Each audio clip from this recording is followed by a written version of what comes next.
guys, Kelly here, and right now we are starting to pack up our temporary house to move into the house we just bought.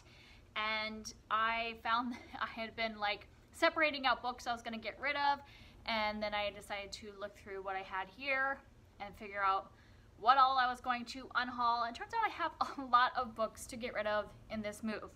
And so I thought, instead of just showing you the names, that I would do the book unhaul challenge that Kayla from BooksandLala had posted about a year ago.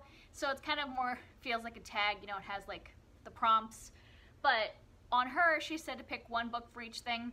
Several of these I have multiple books because I'm getting rid of all these, and then I'll probably have some more at the end that I will show you that I am also getting rid of. So first up, it said a book that you rated low. So I have all of my 1- and 2-star books that I own, I am getting rid of, because I really just don't keep anything unless it's, I usually keep only 4 and 5 stars. Occasionally I keep a 3 that I think that I'll read again, but I definitely don't keep my 1 and 2 stars. So I'll go through those real quick. The 1 stars are Give Me a Kiss by Christopher Pike and Why We Broke Up by Daniel Handler. I put both of these in my lowest, my ratings versus Goodreads rating, and they were the lowest books rated on Goodreads that I owned, and I gave them 1 star. And then I also have The Red Parts by Maggie Nelson, which is a nonfiction that I gave 1 star, and I just really didn't like it. And then 2 stars, I have a couple thrillers that I didn't like. They are You Sleeping by Kathleen Barber and Emma in the Night by Wendy Walker. Didn't care for those. And then When You Reach Me by Rebecca Stead, which was sad because this is actually a Newbery winner and it's a middle grade novel. I thought I was gonna like it, didn't. The next prompt is a book you changed your mind about, and I have a couple.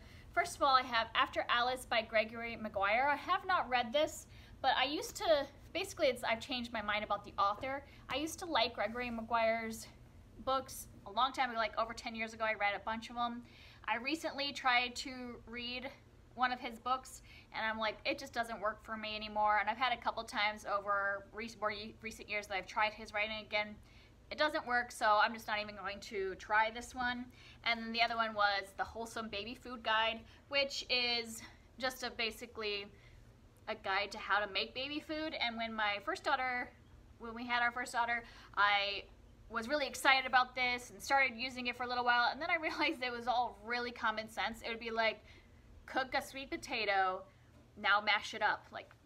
Literally sometimes that was how simplified it was. And so I just stopped getting any information out of it.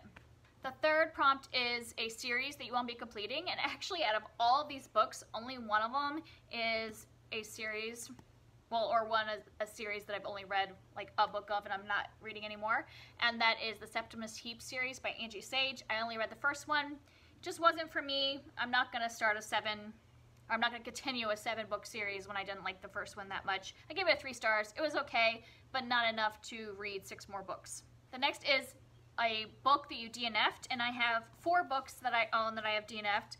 I have Treasure Island by Robert Louis Stevenson. I actually made this one, I think I was almost 90%. I was really far, and then I just really couldn't care anymore about finishing it. Just didn't want to do it. Then I have 7, An Experimental Mutiny Against Excess by Jen Hatmaker, and this author just made me angry. So I DNF'd that one pretty quickly. And then Confessions of an Ugly Stepsister by Gregory Maguire, and this is the one that I had tried to read recently by him, and his writing style doesn't work for me anymore. So even though that used to be one of my favorites 10 years ago, I'm getting rid of it now. And then A Book of American Martyrs by Joyce Carol Oates. I really wanted to like this book, and I just couldn't get into her writing style. I just don't think that her writing is for me. And then the next prompt is a book you have multiple copies of. I generally don't have, because I don't get books from publishers. I don't have subscription boxes, so I don't usually have multiple copies, but I happen to have 2 copies of Tell Me 3 Things by Julie Buxbaum, because I bought this hardback first, but I really don't like hardbacks, and the other book I have that she wrote is paperback, so I went ahead and bought the paperback for cheap so that they would kind of match. And this one is also damaged. I taped it, but still, I don't need to keep a damaged book when I don't even like hardbacks. Next is a book you'll never actually get to, and for that I picked Robinson Crusoe by Daniel Defoe. I had signed up to do this as a buddy read back in like November, and I didn't even bother opening it during the buddy read, and I'm like, I have owned this book probably since this specific copy, I think it was around when I was in high school, so it's been 20 years, and I haven't even tried. I just don't think I care. And then I also put in this 2 books that are mass market paperbacks, and I don't want to read these. I don't have any need to read The Pact by Jodi Picoult or The Message in a Bottle by Nicholas Sparks, and if I did want to read them, I really don't want to read them in mass market paperbacks, so I'm going to get rid of those copies that I've had forever. I think that I've had this copy of Message in a Bottle since 1998 when it came out, and never once have I even picked it up to read. Next is a book you bought because of the hype, and I had just started BookTube like last May, and I think at the beginning I was buying a few books that probably weren't for me if I looked into them more, so I just have a few of these that I bought because of BookTube hype, and one is A Study in Charlotte by Brittany Cavallaro. That is the only one actually of this stack that I haven't read, and I thought this seemed interesting at first and everybody was talking about it, but as I've heard more reviews, I just don't think it's for me. I did try to read the first chapter and I didn't like the first chapter, so I'm just not even going to get invested in a new series that I don't think I'm going to like. Another one that I got because of BookTube was the Gemma Doyle trilogy. I just have the first and the third, and all of these I gave 3 stars, so I didn't hate them, but I had bought them because of the hype and I just don't love them enough to ever reread them. And then I got I Let You Go by Claire McIntosh because I really like thrillers, and this is one that was really popular in like other booktubers that read thrillers, and I hated this book. I mean, it was like a 2-star, so it wasn't like completely a 1-star, but I tabbed it up because these are all the parts that I like really hated. And I kind of did a rant review about that one at the end of 2018, so I just don't want to see it anymore.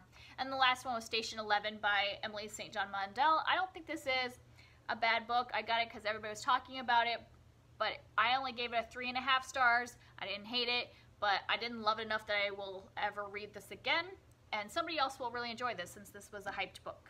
Next is a book you bought because of the cover, and I don't usually do cover buys, but recently I did a haul. I don't remember if it was May or April. I did a haul where I bought like a bunch of contemporary YA romance kind of books because I was just wanting fluffy reads, and those I barely even read the synopsis. I just went by cute covers, and sometimes you lose out when you do that. And one of them was Changes in Latitude by Jen Malone, and I had actually read another book by Jen Malone, so I bought it because of the cover and because I knew her.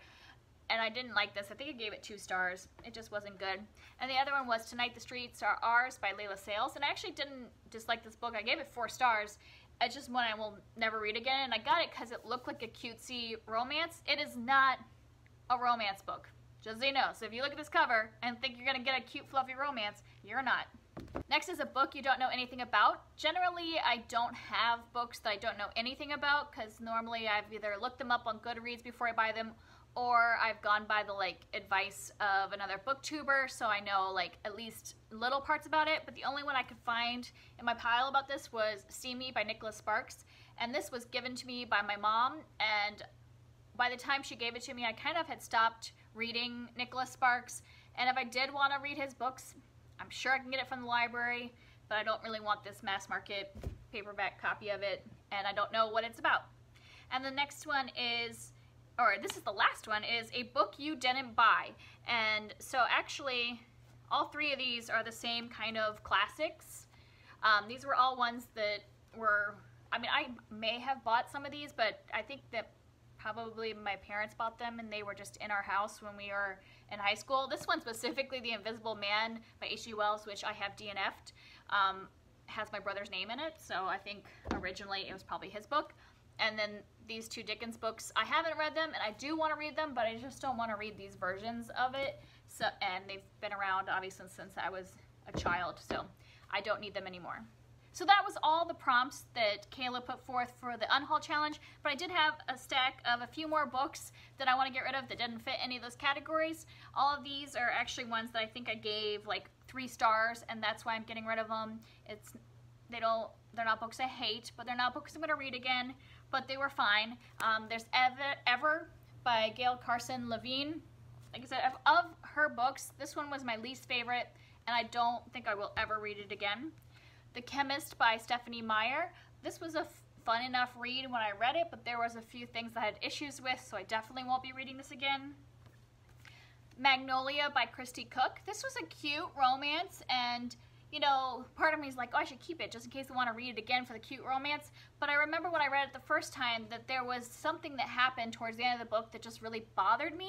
And I think that if I picked it up thinking, oh, I'm going to get a cute romance, I would be bothered by it again. So I should get it out of the house so I don't get tempted to just read it for the romance. The next is The Perfect Nanny by Layla Slimani, and this book was good. I enjoyed myself reading it, but it just wasn't really what I wanted, and I don't think I'll read it again. I do want to read her next book, Adele, so I will be reading more by that author. I just don't want to keep that one. And then I have Sharp Objects by Gillian Flynn, and her books are kind of, they're just 3 stars for me generally. They're fun while I'm reading them, or at least interesting while I'm reading them, but I don't really want to make myself go through this again. Like this one especially was very dark and had a lot of messed up stuff, and I just don't think that now that I know, I want to like put myself through that again. I have Rubbernecker by Belinda Bauer, and this is a thriller that I just didn't really, it was fine, but didn't really impress me. I didn't love it, so I definitely won't be picking that one up again.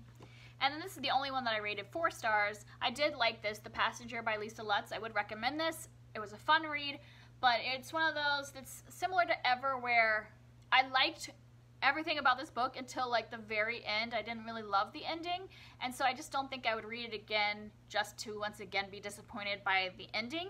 But I don't think that this is necessarily like that other people would be disappointed by it. Like I don't think it was a badly done ending. It just, for me, it was kind of like, like I don't really need to like read it again. I'm done. So that's it. That's my giant stack of books that I am getting rid of. I don't know what I'm going to do with them.